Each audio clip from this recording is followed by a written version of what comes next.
एक कथावाचक कथा करके जा रहे थे तो रास्ते में भयंकर प्रेत प्रकट हो गया। बार बार इधर उधर प्रकट होता। कई बार घटना ऐसी देखी है, आंखों देखी है, वो तभी समझ में आता प्रेत है जब कभी इधर कभी सामने कभी पीछे कभी आगे। अब वो तो एक पूर्व के समय में था, तो एक हाथ में लालटेन थी संध्या के समय, एक हाथ में पोथी थी भागवत की, वो छू सकता नहीं था, बार बार भयावा रूप रखता।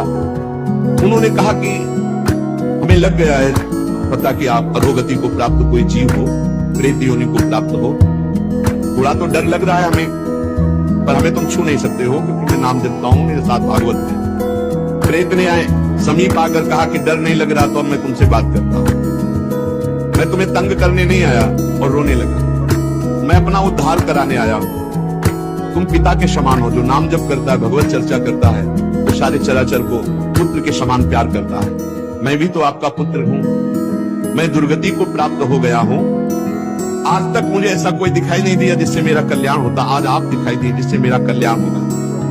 मैं बुडवा नाम का प्रेत हूं जो पानी में ही रहता हूं पर पानी नहीं पी सकता, बड़ी दुर्गति होती है। इसी तालाब में रहता हूं, रास्ते से निकलने वालों को देखता रहता हूं कि कोई ऐसा निकले जो मेरा उद्धार कर दे।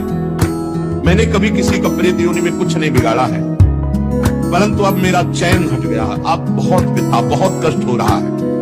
हरिनाम या हरि कथा दो से ही मेरा उद्धार हो सकता है। और रो रो करके दूर से ऐसे गिर पड़ा चरणों में। तो उन्होंने कहा अगर ऐसी बात है तो आज आप चैन से जहां चाहो रह लो, कल से मैं अपने घर में आपको निमंत्रण देता हूं आना, और घर में ही हम 7 दिन भगवान की कथा कहेंगे, तुम्हारा कल्याण हो जाएगा। और हर कथा की शाम को नाम कीर्तन तुम्हारे लिए करेंगे। पंडित जी ने उसके प्रारब्ध को नष्ट कर दिया। 7 दिन की कथा, 7 दिन का नाम कीर्तन, वो बुढ़वा प्रेत भगवान के धाम।